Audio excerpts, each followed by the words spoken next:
Welcome everyone. আজি আমি কি পঢ়িম?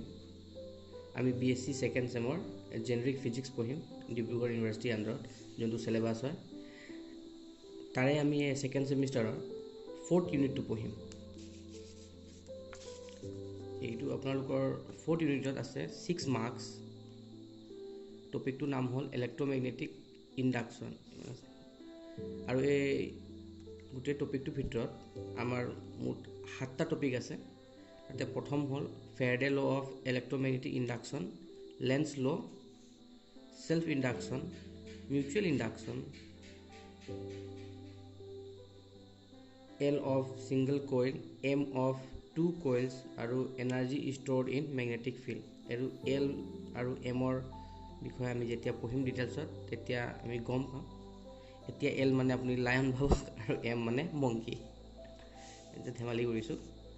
আমাৰ আজি টপিকটো হ'ব ফেৰাডেজ ল অফ ইলেক্ট্ৰমেগনেটিক ইণ্ডাকচন। এই Faraday law of magnetic induction আপোনালোকে অলৰেডি ক্লাছ 10ৰ প্ৰায় পাই আহিছে বুলি ক'লেও ভুল নহয়। ক্লাছ 12টো বহুত ভালদৰে পাইছিলে। আমি ইয়াত অলপ এক্সট্ৰা পঢ়িব লাগিব, সেইবোৰ আমি নেক্সট ক্লাছত পঢ়িম। কিন্তু প্ৰথমতে Faraday law of electromagnetic induction কি হয়, যিসকলে নোটছ কাৰণে মোৰ চেনেললৈ আহে ইহঁতলৈ আজিৰ কাৰণে ভিডিঅ'টো খুবেই হেল্পফুল। মই পাৰফেক্টলি নোটছ টাইপত লিখি দিছোঁ যাতে আপোনালোকৰ পৰীক্ষাত লিখিব পাৰে। ফেৰাডে ল অফ ইলেক্ট্ৰমেগনেটিজম, ফেৰাডেজ ল। ফেৰাডে ল কি হয়? Actually relates induced EMF to changing magnetic flux in a loop including a close circuit. মানে একচুৱেলি ই দুটা বস্তু ৰিলেট কৰে। কি এটা হ'ল আপোনাৰ কি ইনডিউচ EMF আৰু ছেকেণ্ডটো হ'ল চেঞ্জিং মেগনেটিক ফ্লাক্স। তো মেগনেটিক ফ্লাক্স আৰু ইনডিউচ EMF আপুনি কিমান মেগনেটিক ফ্লাক্স চেঞ্জ কৰিছে এটা ক্ল'জ চাৰ্কিটত আৰু যাৰ ফলত কিমান ইনডিউচ EMF ডেভেলপ হৈছে, এই ৰিলেশ্যনটোৱে কোনে দিয়ে? ফেৰাডেজ লয়ে দিয়ে। ঠিক আছে। ফেৰাডে ল কমপ্লিটলি যদি আমি ক'ব বিচাৰোঁ তেতিয়া আমি দুটা ষ্টেটমেণ্ট লগাই ক'ব পাৰোঁ। So he gave two statements, combining this two statement we get Faraday's law of electromagnetic induction. প্ৰথম ষ্টেটমেণ্ট কি দিছিলে Faraday? Whenever the electromagnetic flux through a conductor is changed, an EMF is induced in the conductor. The magnitude of the induced EMF is equal to the rate of change of magnetic flux through the circuit and the direction of the induced. এটো প্ৰথম statement আছিলে ইয়াৰলৈ। ঠিক আছে, এইটো প্ৰথম statement. Second ষ্টেটমেণ্টটো কি কৈছিলে? যে ডাইৰেকশ্যন অফ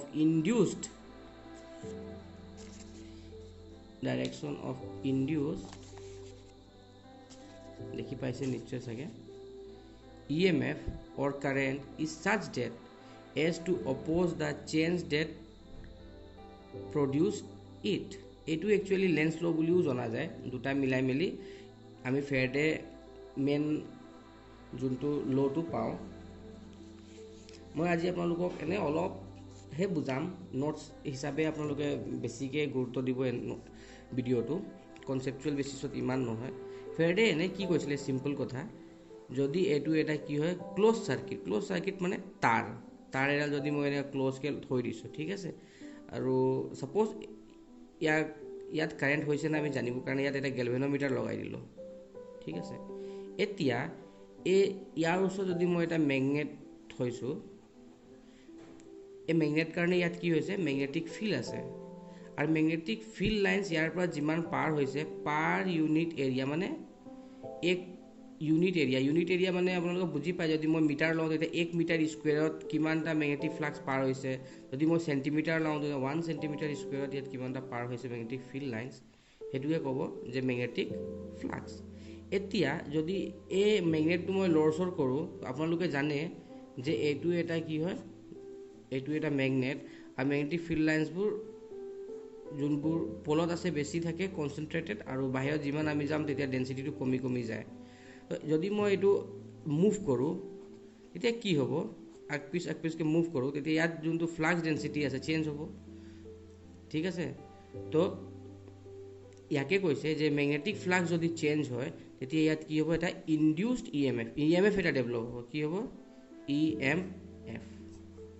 ইএমএফ মানে ইলেক্ট্ৰমগনেটিক ফ'ৰ্চ ঠিক আছে ডেভেলপ হ'ব আৰু এই ইলেক্ট্ৰমগনেটিক ফ'ৰ্চ ডেভেলপ হোৱাৰ কাৰণে ইয়াত এটা কাৰেণ্ট প্ৰডিউচ হ'ব ঠিক আছে আৰু এই কাৰেণ্ট যোনটো প্ৰডিউচ হ'ব এই কাৰেণ্টটোৱে কি হ'ব এইটো সোৰ্স যোনটো ইয়াত লৰচৰ কৰি আছিলে তাক অপোজ কৰিব মুভ কৰিবলৈ বাধা দিব এই দুটা লৈ মিলাই মিলি আমি কি কওঁ এইটোৱে আমাৰ ফেৰাডে ল তো ইয়াত কি হয় মেইন কথা কি হয় ফ্লাক্স চেঞ্জ হ'ব একদম সিম্পলত যদি বুজিব মন আছে আপোনালোকৰ তেতিয়া আমি ক'ব পাৰোঁ কি ম্যাগনেটিক ফ্লাক্স চেঞ্জ হ'ব ঠিক আছে আৰু কি প্ৰডিউস হ'ব ইএমএফ কি প্ৰডিউস হ'ব ইএমএফ এটা সেটআপ হ'ব আৰু ইএমএফ ফলত আমি কি পাম কাৰেন্ট পাম কি পাম কাৰেন্ট পাম তেতিয়া আমি কি ক'ব পাৰোঁ যে একদম ম্যাগনেট ফলত আমি কি পাব পাৰোঁ কাৰেন্ট কিমান এমাউন্টৰ কাৰেন্ট পাম কাৰেন্টৰ ডাইৰেকশন কেনেকুৱা হ'ব এইবোৰে কোনে বুজায় আমাক ফেৰাডে লয় ইয়াতে এটা আপোনালোকৰ শব্দ নোটিস নকৰিলে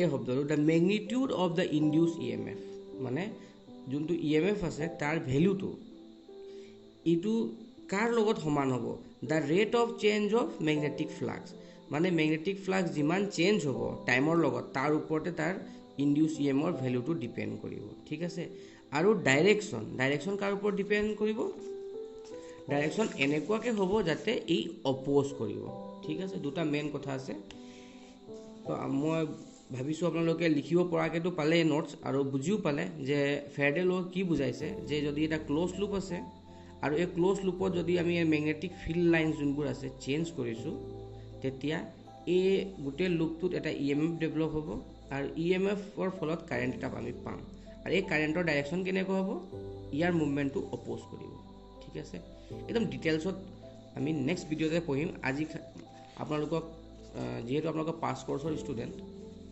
তো আপোনালোকক নোটছ কাৰণে আপোনালোকক বেছি গুৰুত্ব হ'ব এই ভিডিঅ'টো এতিয়া এই দুটা ষ্টেটমেণ্টটোৱে যদি মই মেথামেটিকেলি লিখিব বিচাৰোঁ তো এইটো মোৰ হ'ল যদি ইএমএফ কি কৈছিলোঁ EMF is equal two rate of change মানে কি হয় ডিফাৰেঞ্চিয়েশ্যন উইথ টাইম হয় নহয় ইয়াকে আমি ৰেট অফ চেঞ্জ কওঁ নে নকওঁ উইথ টাইম কাৰ ফ্লাক্সৰ চেঞ্জ ঠিক আছে আৰু অপোজ কৰিব ডাইৰেকশনটো এইকাৰণে আমি কি লগাম ইয়াত নেগেটিভ সাইন এটা আহিব mathematically EMF is equal to negative of rate of change of magnetic flux এইটো ইয়াতে মই লিখিও দিছোঁ কেনেকৈ লিখিব লাগে ৱেৰ ই কি হয় ইনডিউস ইএমএফ ফাই কি হয় ম্যাগনেটিক ফ্লাক্স ঠিক আছে আপোনালোকক যদি হাফ মাৰ্কছ বা 1 মাৰ্কছ কাৰণে যদি প্ৰশ্ন হয় ফেৰাডে ল লিখা তেতিয়া কি লিখিব আপোনালোকে it states date the induce EMF is in a closed loop is equal to the